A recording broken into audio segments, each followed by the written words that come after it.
লক্ষ্য করো, ধেনুর পালের মধ্যে যেমন 6টি চড়া ধেনু, তেমনি আমাদের দেহে 10 ইন্দ্রিয় ষড়রিপুর মধ্যে 6টি চড়া ধেনু। কাম, ক্রোধ, লোভ, মোহ, মদ, মাৎসর্য, ষড়রিপু। অনেকে বলে এই কাম, ক্রোধ, লোভ, মোহ, মদ, মাৎসর্য, ষড়রিপুকে ত্যাগ না করলে হরিভজন হয় না। রাধে রাধে, ভুল কথা বাবা। ওই জন্য ভাগবত পরজিয়া বৈষ্ণবের স্থানে এক কথার কত অর্থ বৈষ্ণবটা জানি। রাধে রাধে। যেমন একটা কথা তোমরা আমায় বলো তো মা, যে জন করে তার আশ, তিনি করে তার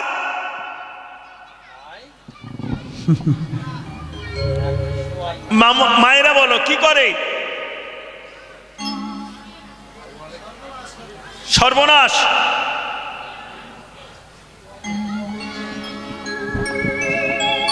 ভুল কথা, এগুলো শাস্ত্রের কথা নয়, ভুল ব্যাখ্যা দিয়ে যায়। যে করে তার আশ, তিনি করে তার সর্বনাশ। সর্বনাশ শব্দের অর্থ আলাদা, আর সর্বনাশ শব্দের অর্থ আলাদা। এই তুমি আছো তো শুদ্ধ বৈষ্ণবের কাছ থেকে দীক্ষা নিয়ে দ্বাদশ তিলক অঙ্কিত করে গোপাল সেবা করো, সাত্বিক আহার পাবে, গোপালকে দিয়ে প্রসাদ পাবে। তো দেখবে আস্তে আস্তে মেয়েও তোমায় ডাকতে ভুলে যাচ্ছে। যে মেয়ের বাড়িতে কিছু অনুষ্ঠান হলে আগে তোমায় ডাকত, সেই মেয়েও এখন তোমায় ডাকবে না। কেন? কারণ তুমি গোপাল সেবা করো, সাত্বিক আহার পাও। কারণ তুমি মেয়ের বাড়িতে গেলে মেয়ের ঝামেলা অনেক। মা, আমাদের বাড়িতে এই অনুষ্ঠান হবে, তুমি এখন এসো না। কেন রে মা? আমি না গেলে যে তোর কোনো কর্মই উদ্ধার হতো না, আর আজকে তুই আমায়, তুমি এখন তো গোপাল সেবা করো। লক্ষ্য করো মা, তাহলে গোপাল সেবার কারণে নিজের একমাত্র মেয়ে সেও তোমাকে পর করে দিচ্ছে। এই নাশ হতে শুরু হচ্ছে। দুদিন পরে ছেলে বলবে, মা তোমার জন্য ওই নিরামিষ সবজি বাজার টাজার আমার দ্বারাই হবে না,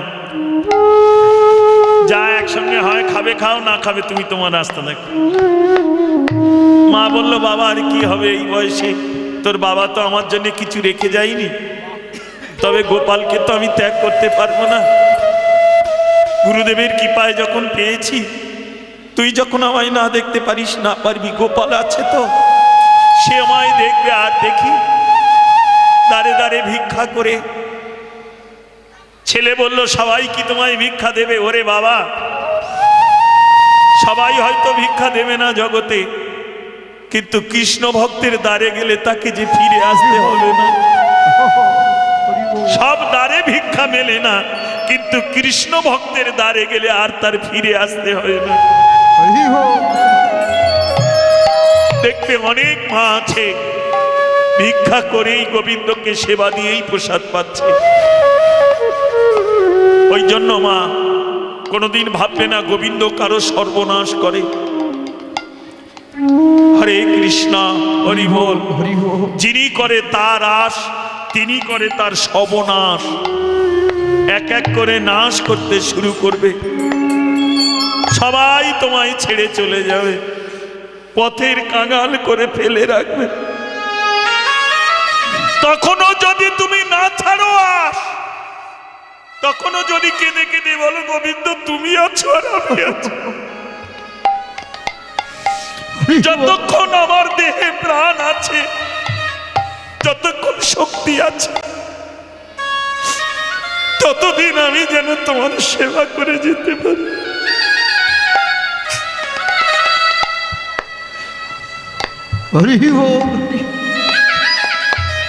তাতেও যদি না ছাড়ে আস, অন্তিম দিনে গোবিন্দ হয় তার দাসের দাস। অন্তিম দিনে হরে কৃষ্ণ সব সময় নয় মা, কারণ গোবিন্দ যার দাস হয় আর যে তাকে থাকার অধিকার থাকে না। হরি হরি বল। গোবিন্দ যার দাস হয়, গোবিন্দ তাকে এখানে রাখে না, তার নিত্য লীলাধামে নিয়ে চলে যায়। হরে কৃষ্ণ হরি বল বাবা। রাধে রাধে মা। চরাধেনুকে ফিরাবে কানাই। বসুধামের কথা শুনি গোবিন্দ মৃদু মৃদু হাসে। বসুধাম বলল, কানাই রে, ওই দেখ, ওই যায় তো চরাধেনু পা ফিরা রে। কানাই ওই যায় তো চরাধেনুর পাল ফিরা রে। কানাই ওই যায় তো চরাধেনুর পাল ফিরা রে। কানাই একবারে ফিরাইলাম, দুবারে ফিরাইলাম।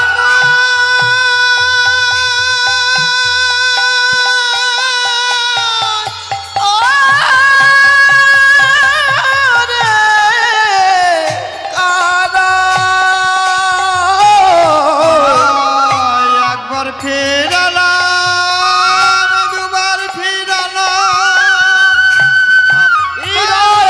তো পালি রে পালি রে পালি রে। কানাই ফেরা রে। কানাই ওই যায় তো চরাধেনুর পাল ফিরা রে। কানাই খাইলে খন্দ বলিবে মন্দ, খাইলে খান্দ বলিবে মন্দ। গালি শুনিতে নারী রে নারী রে না দিবে। কানাই ফেরা রে। কানাই খাইলে খান্দ বলিবে মন্দ।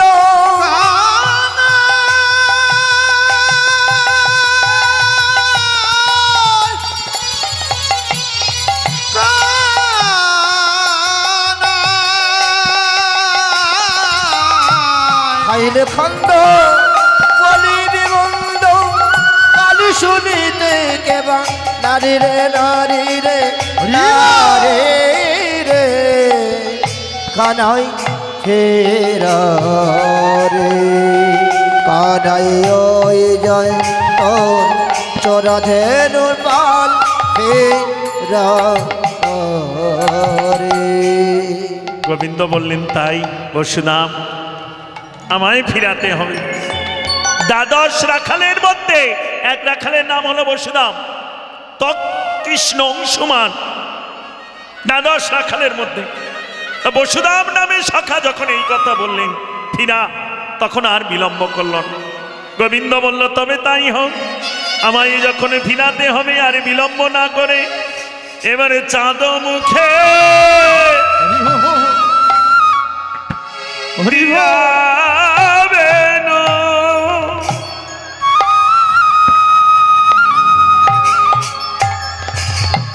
আজ নাম লইয়া সবধেনো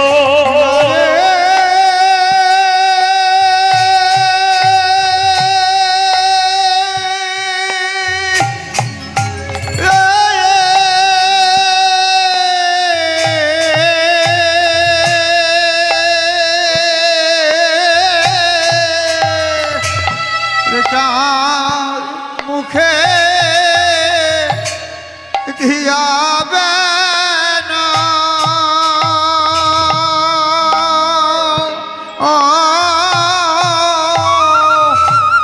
আর নাম লইয়া সাবধান আরে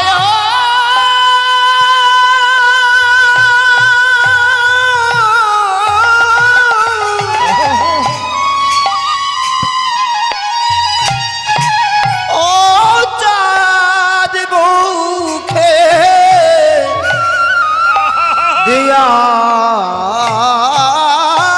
বেনো ও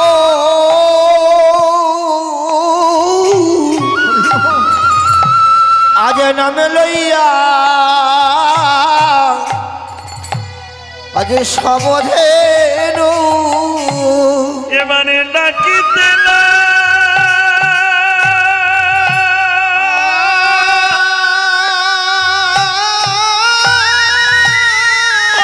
গিল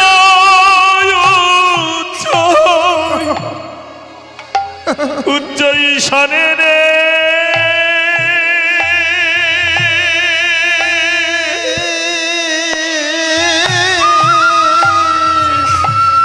আজি ডাকিতে না গিল উচ্চ ঈশ্বরে ডাকিতে না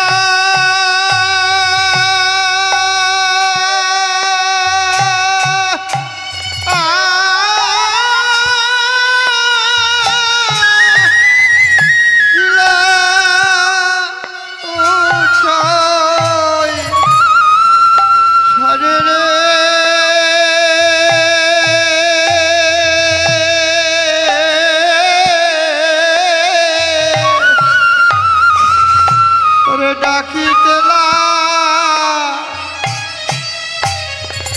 গিল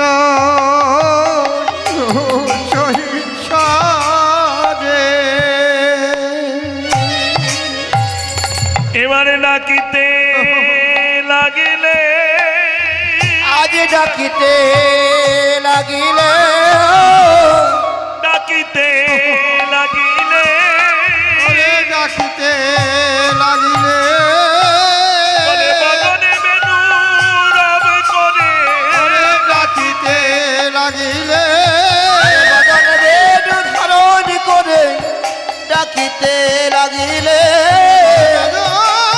ধারণ করে ডাকিতে লাগিলে বদন বেনু ধারণ করে ডাকিতে লাগিলে ধারণ করে ডাকিতে লাগিলে বদন বেনু ধারণ করে ডাকিতে লাগিলে অনাদি শ্রী গোবিন্দ ডাকিতে লাগিলে রাধি শ্রী গোবিন্দ ডাকিতে লাগিলে রাধি শ্রী গোবিন্দ ডাকিতে লাগিলে বলে যত ধেনুর নাম লয়ে ডাকিতে লাগিলে যত ধেনুর নাম লয়ে ডাকিতে লাগিল যত ধেনুর নাম লয়ে বেলি অবসান জেনে বেলি অবসান জেনে বেলি অবসান জেনে বেলি অবসান জেনে ডাকিতে লাগিলে বেলি অবসান জেনে ডাকিতে লাগিলে আজ ডাকিতে লাগিল ডাকিতে লাগিল উচ্চ ঈশ্বরে হরে কৃষ্ণ হরি বল হরি বল এ জীবনে যার এই ডাক এসেছে গো লক্ষ্য করো মা তোমরা ভাবছো ধেনু বৎসকে ডাকছে তা নয় লীলাভূমিতে আমার গোবিন্দ জানিয়ে যাচ্ছে ও গো আহা এই ডাক একবার যার কর্ণকুহরে এসে পৌঁছাবে তার আর এক মুহূর্ত সময় নাই সঙ্গে সঙ্গে সব ফেলে দন্তে সব ফেলে তালবে সব হয়ে গোবিন্দ চরণে তালবে সব মানে মরা দেহ আর দন্তে সব মানে আমার রাধে রাধে দেখবেন রাস গান হবে তো এই রাস গানেও বাজাবে মুরলিক গান পঞ্চমটান গোপীচিত হরণী রে। এখন যেমন বেনু বাজাচ্ছে তখন মুরলি বাজাবে। হরে কৃষ্ণ হরি বল। এই যেটা গোবিন্দের হাতে দেখছেন মা, এই যে বংশী, বেনু, মুরলি, এর তিনটে নাম। এটা গোবিন্দের নাম, এটা স্বয়ং রাধারানী বহু সাধনার ধন। এটা দেবলোকে ব্রহ্মা বৃহস্পতি নামে এক যজ্ঞ করেছিলেন, যে যজ্ঞে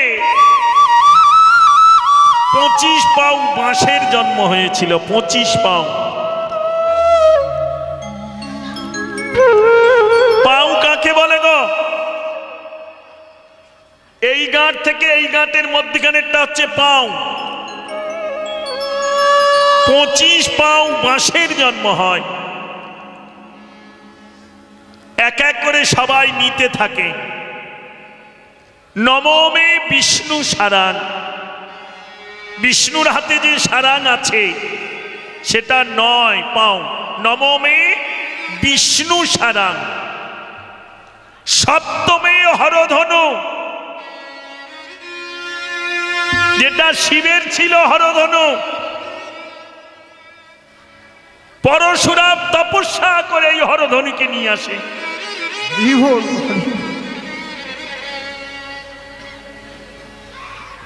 সীতার কাছে অর্থাৎ জনক রাজার কাছে রেখে যায়। লক্ষ্য করো মা, এর অনেক ইতিহাস, অনেক লীলা কথা আছে।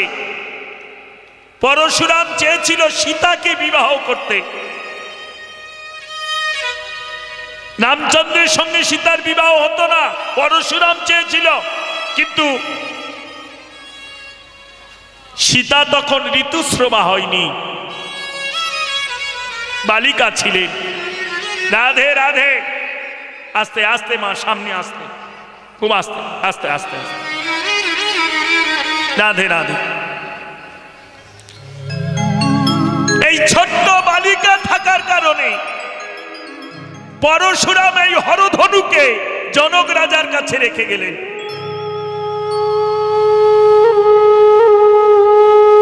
জনক রাজা শোনো, আমি তপস্যায় যাচ্ছি। যেদিন তোমার এই সীতা উপযুক্ত হবে, যদি এর জন্য স্বয়ংবর সভা করতে হয় করবে, কিন্তু একটাই কথা, এই হরধনু যে ভাঙতে পারবে তার সঙ্গে তোমার সীতার বিবাহ দেবে। এই যে সপ্তমে হরধনু, এটা কিন্তু শিবের, যেটা রামচন্দ্র ভঙ্গ করে ভেঙে সীতাকে বিবাহ করেছিলেন। রাধে রাধে মা।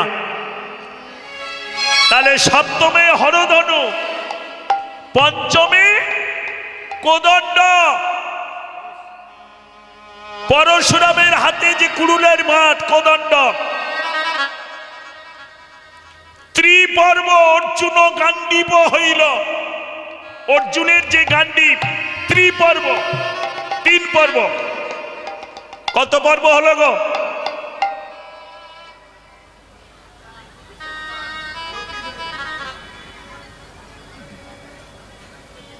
কত পর্ব হলো মায়েরা?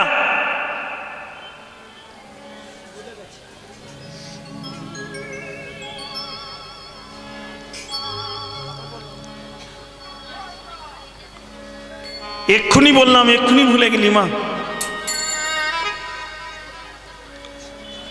নবমে বিষ্ণু সারাং, 9 পাউ বিষ্ণু সারাং হলো।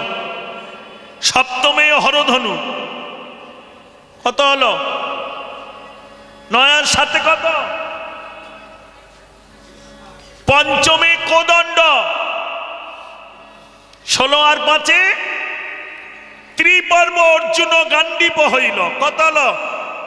21 আর 3 শেষ পর্ব ইহা কৃষ্ণ করে রয়, বংশী মুরলী বেনু তিনটি নামে কয়। জয় গৌর হরি হরি বল হরি বল। এই গেল, এই যে মুরলী বংশী বেনু, এই যে দেখছো মাসি, এটা শেষ পর্ব। এইটা গোবিন্দের হাতে রাধারানী রেখেছিলেন সযতন করে। নাম শুনিয়ে শুনিয়ে সাধনা করতেন এই বাঁশিকে।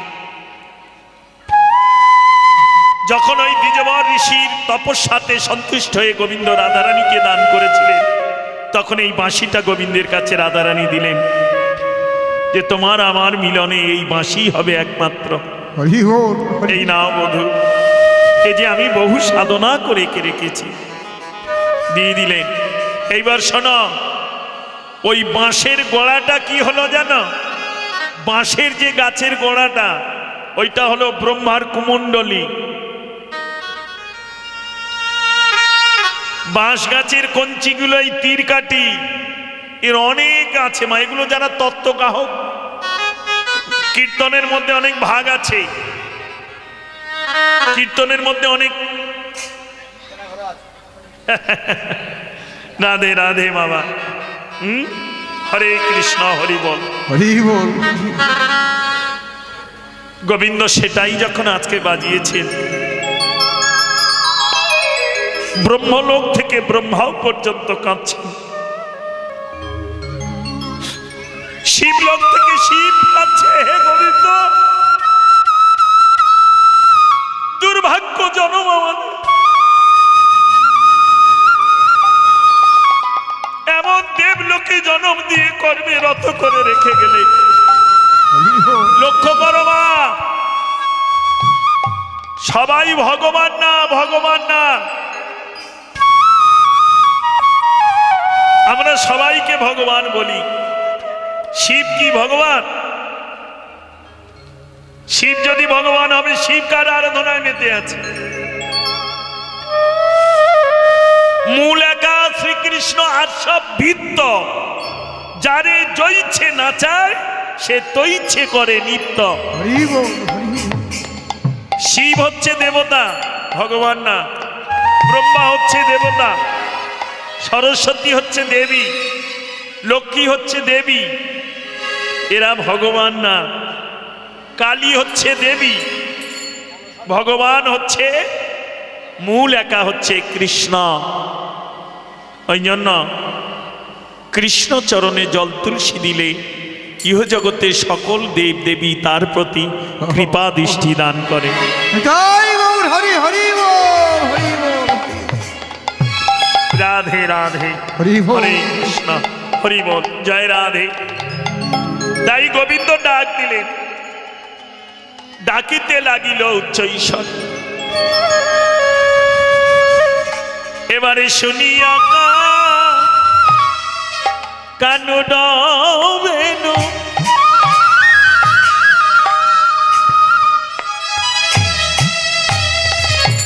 আর ঊর্ধ্ব মুখে ধায় ধেনু। আমারি রে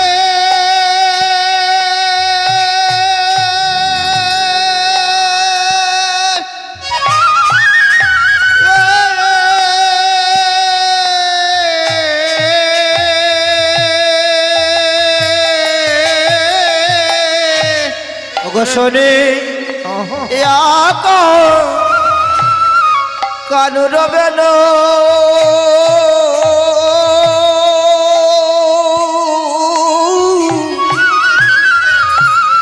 আরে যুদ্ধ মুখে ধায় ঘের। ও শুনি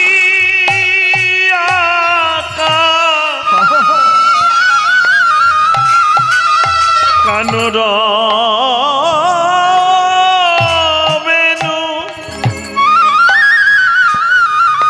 রাধে রাধে। অনেকে গান করে না, এখনো সে বৃন্দাবনে বাঁশি বাজে রে। বাঁশির গানে শ্রী যমুনা উজান বহে রে, এখনো বাজে। প্রকৃত যারা সেই অনুরাগের ভক্ত, তাদের বাজে মা, তবে আমাদের এই বাজে কানে কারণ আন কথা শুনতে শুনতে এই শ্রবণের দ্বারগুলো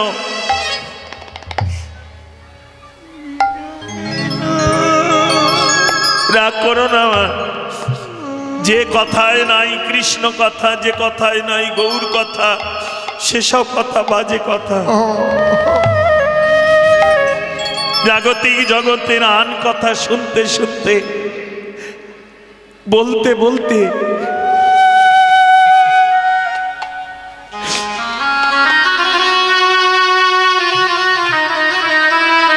হরি বল, হরি কৃষ্ণ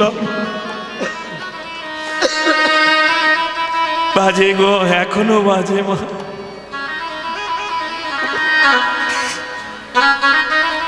রাধে রাধে, হরি বল।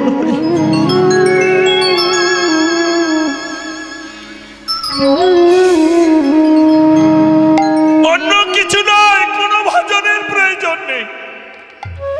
বৃন্দাবনে গিয়ে তিনটে জিনিস করবে, তিনটে জিনিস।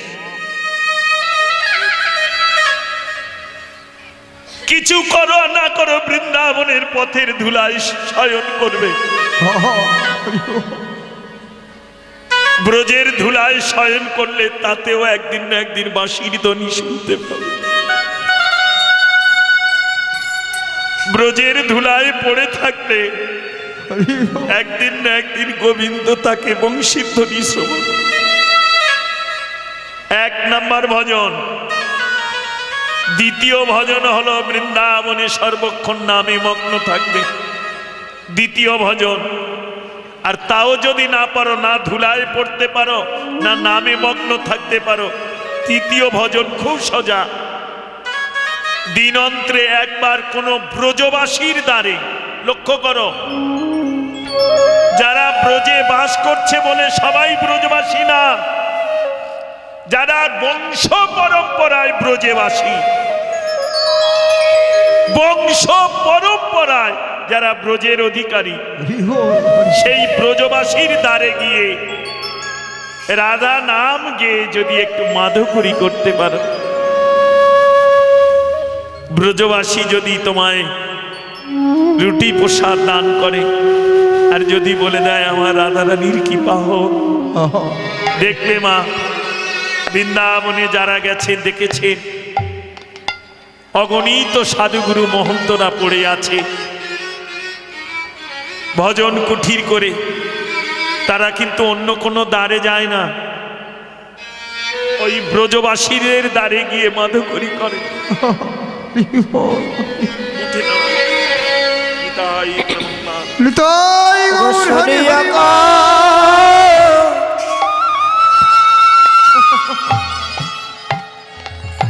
কান রবে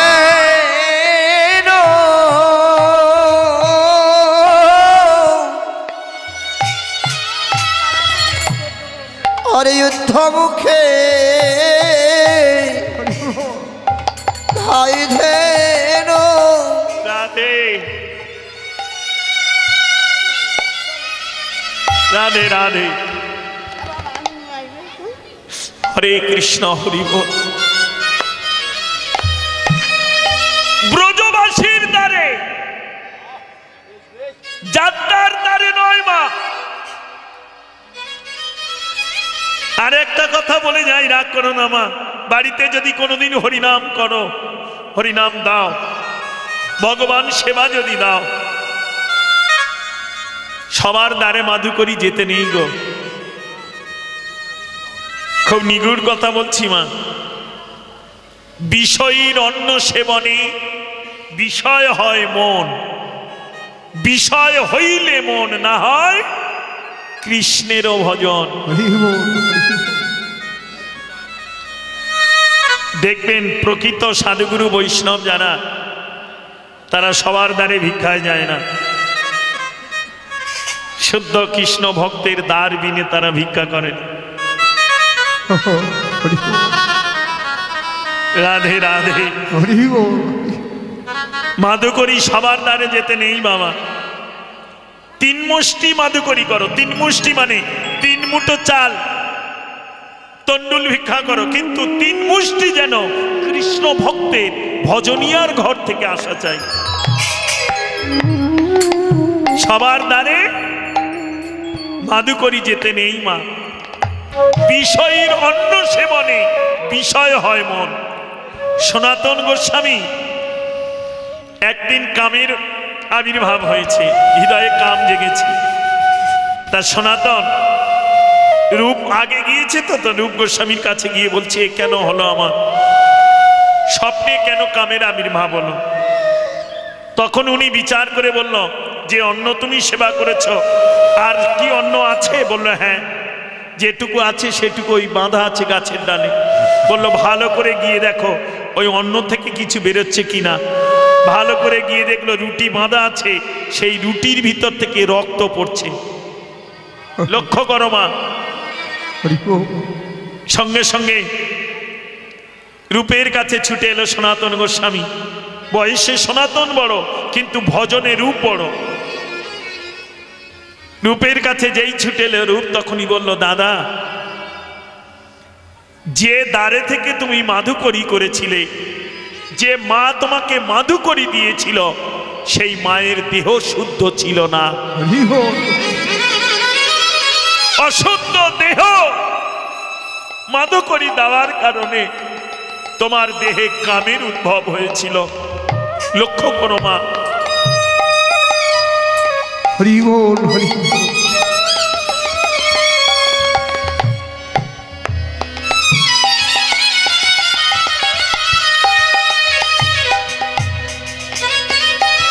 হরে কৃষ্ণ। হরি বল। ওই জন্য মা সবার দ্বারে গিয়ে মাধুকরী করতে নেই বাবা। সাধু মহন্ত যারা হয়, আর না হলে আমাদের মতো হলে ওই সব দ্বারে যাবে, তুমি না দিলেও ডেকে ডেকে নেবে। কিন্তু প্রকৃত সাধু যারা, নিষ্কিঞ্চন বৈষ্ণব যারা, তারা দ্বারে গিয়ে দাঁড়িয়ে জিজ্ঞাসা করবে, হরে কৃষ্ণ। দ্বার থেকে যদি উত্তর আসে, হরে কৃষ্ণ, ক্ষণকাল করো অপেক্ষা বাবা, তাহলে জানবে এটা পরম কৃষ্ণ ভক্তির বাসা। দ্বারে দাঁড়িয়ে মাধুকরী চাই। এই দেখো মা, একটা মাধুকরীর গল্প করে যাই, শোনো। এক জমিদারের একটি মাত্র ছেলে, রাধে রাধে। তা জমিদার বড় কৃপণ, মনে মনে চিন্তা করলো, যে মেয়ের খরচা কম সেই মেয়ের সঙ্গে আমার ছেলের বিয়ে দেব। এখনকার দিনে কোন মেয়ের খরচা কম গো, তাই না? এখনকার দিনে মায়েদের খরচা বেড়েই চলেছে। মনে করেছে লক্ষ্মীর ভান্ডার দিচ্ছে, তাতে কি হয়েছে? এদিক থেকে ছেনে যদি বেরোয় তাও বিক্রি করে, এদিক দিয়ে চেঁচে সরু করে। খরচা কম কোথায়,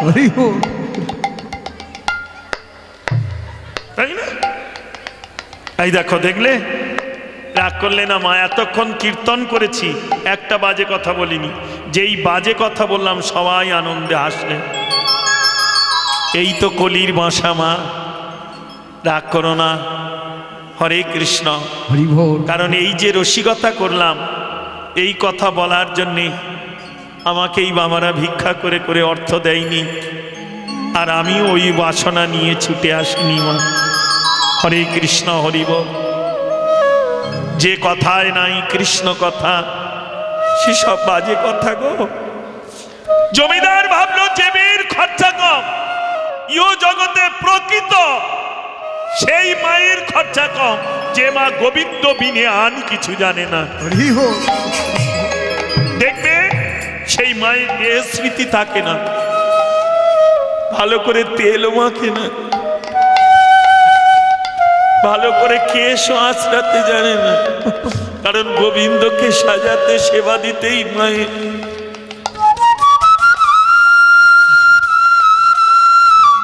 প্রকৃত বৈষ্ণবী যিনি হবে, তার অত দেহ স্মৃতি থাকবে না, অত এইসব মাখামাখি এইসব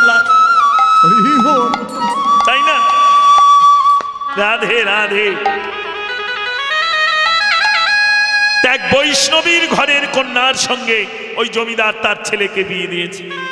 কিন্তু বৈষ্ণবের ঘরে একটা নিয়ম আছে, কেউ যদি দ্বারে এসে কৃষ্ণ নামের ভিক্ষা চায়,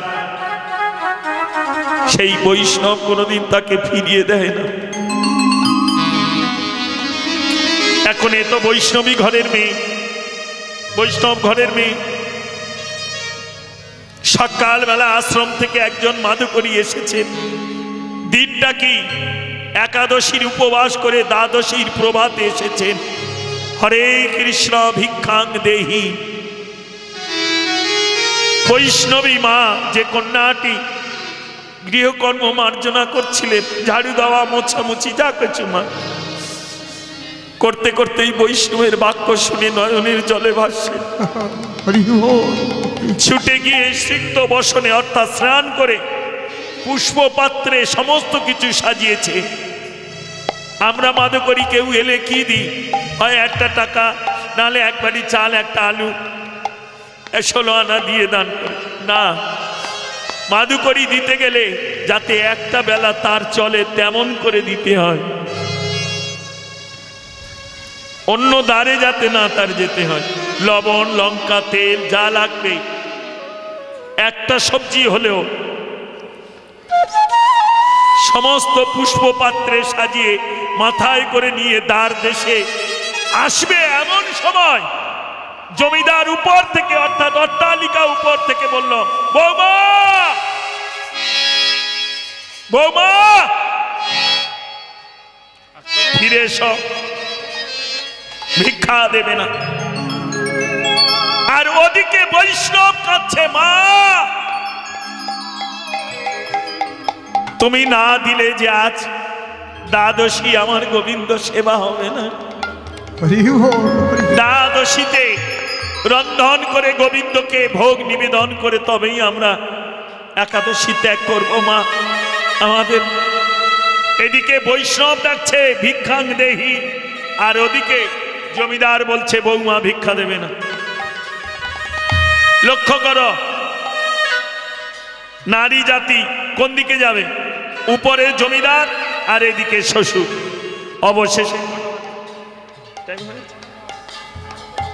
বাহ, রাধে রাধে, এসে গেছে নদী। এইবারে সঙ্গে সঙ্গে বলল, বৈষ্ণবী মা বলল, এরা যা খায় পুরানো খায়, নতুনের আমদানি নয়। মানে পূর্বজন্মের স্বীকৃতি অনুযায়ী পেয়েছে ফল, এ জন্মে তাছাড়া আর নয়। এই বলে গোবিন্দ যখন ধেনুবৎসগণকে ফিরালেন, অনুসারে বেনুরব বুঝিয়া রাখালো সব, অনুসারে বেনুরব বুঝিয়া রাখালো সব। আসিয়া মিলল নিজ সুখে, আসিয়া মিলল নিজ সুখে। যে বনে যে ধেনু ছিল ফিরিয়া একত্র কইল, যে ধেনু ছিল ফিরিয়া একত্র কইল। চালাইল গোকুলের মুখে, চালাইল গোকুলের মুখে। শ্বেতকান্তি অনুপম আগে নাই বলরাম, আর শিশু চলে নাই রে বাম। শ্রীরাম ও সুদাম পাছে ভালো সভা করিয়াছে, তার মাঝে নবঘন শ্যাম। এমনি ভাবে গোবিন্দ আনন্দ করতে করতে সখাদের নিয়ে চললেন। আর ওদিকে আগে দেখি বলরামে কহে নন্দ রানী, আগে দেখি বলরামে কহে নন্দ রানী। আর তোরা সবে ঘরে এলি কথা নিল মনে, ওরে তোরা সবে ঘরে এলি কথা নিল মনে। আরে রাখিয়া গাবি ধায় কাছে যাই, আরে রাখিয়া গাবি ধায় কাছে যায়। আরে পদদুলি নিল মাঝে পায়ে বলরাম, ওরে পদধূলি নিল মাঝে মায়ের প্রণাম। পদধূলি নিল মাঝে মায়ের প্রণাম। পদধূলি দিয়ে মাঝে মায়ের প্রণাম। গোপাল কোলে লয়ে রন্দনানী হাসে কৌতূহলে, শত শত চুম্বন দেয় ও চাঁদ বদনে। আরতি করে যশোমতী মাই গোপাল মুখ হেরিরে, মঙ্গল পুছে নন্দ ঘোষ জগদানন্দ গাওয়ারে। মা আরতি করে সোনার পালঙ্কে গোপালকে শয়নে দিলেন। রোহিণী দিদি এসে মা রোহিণী এসে বলরামকে নিয়ে গেলেন। আর ওদিকে রাধা রানী সখীদের সঙ্গে বসে রূপের কথা শুনতে লাগলেন, বলতে লাগলেন এইখানে থাকলো। এরপরে পরম বৈষ্ণব বাবা আসেন, তারপরে লীলা আপনাদের আস্বাদন করাবে, তারপরে রাস হবে। কারণ রূপ না হলে রাস হবে না। এরপরে রূপগান আপনারা আস্বাদন করুন। জয় নিতাই, হরে কৃষ্ণ।